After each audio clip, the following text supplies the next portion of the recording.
Hi friends, ఈరోజు మనం భారతదేశపు మహిళా ముఖ్యమంత్రులు అనే టాపిక్ను చర్చించుకుందాము. ఈ టాపిక్ నుంచి అనేక ప్రీవియస్ క్వశ్చన్లు రావడం జరిగింది. ఈ మధ్య జరిగిన కోర్టు ఎగ్జామ్లో కూడా అనేక ప్రశ్నలు ఈ టాపిక్ నుంచే రావడం జరిగింది. కావున ఇది తెలిసిన వారికి రివిజన్గాను, తెలియని వారికి కొత్త విషయంగాను ఉంటుందని ఈ టాపిక్ను ఎంచుకోవడం జరిగింది. సో మనం ఈ టాపిక్ని ప్రారంభిద్దాము. మన దేశంలో మొట్టమొదటిసారిగా ఒక రాష్ట్రానికి మహిళా ముఖ్యమంత్రిగా పనిచేసిన వారు సుచేత కృపాలిని. వారు ఉత్తరప్రదేశ్ రాష్ట్రానికి మొట్టమొదటి మహిళా ముఖ్యమంత్రిగానే కాకుండా మొత్తం మన భారతదేశంలోనే మొట్టమొదటి మహిళా ముఖ్యమంత్రి ఆమె కాంగ్రెస్ పార్టీ నుంచి ఎన్నికై ఉత్తరప్రదేశ్ రాష్ట్రానికి 1963 నుంచి 67 మధ్యకాలంలో ఆ రాష్ట్రానికి మహిళా ముఖ్యమంత్రిగా పరిపాలించారు. ఇక రెండవ వ్యక్తి నందిని శతపథి గారు.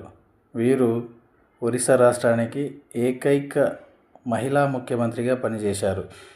వీరు కాంగ్రెస్ పార్టీ నుంచి ఎన్నికై 1972 నుంచి 74 మరియు 74 నుంచి 76 మధ్య ఆ రాష్ట్రానికి 2 సార్లు మహిళా ముఖ్యమంత్రిగా పనిచేశారు.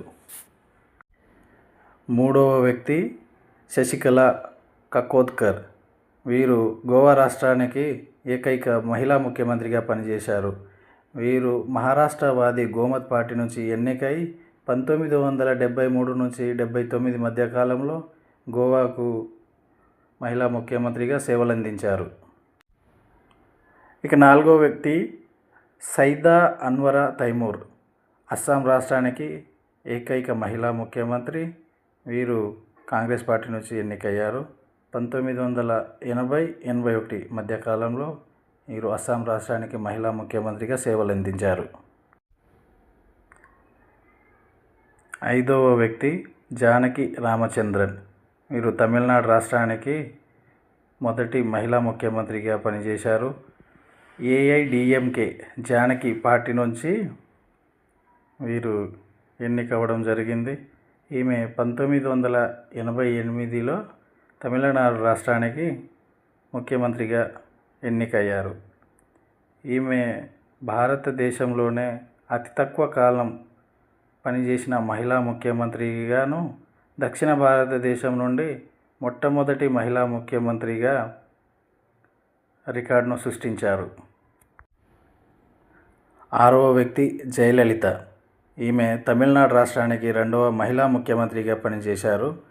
ఏఐడిఎంకే నుంచి ముఖ్యమంత్రిగా ఎన్నికై 1991 నుంచి 2015 మధ్యకాలంలో తమిళనాడు రాష్ట్రానికి 5 సార్లు ముఖ్యమంత్రిగా పనిచేశారు.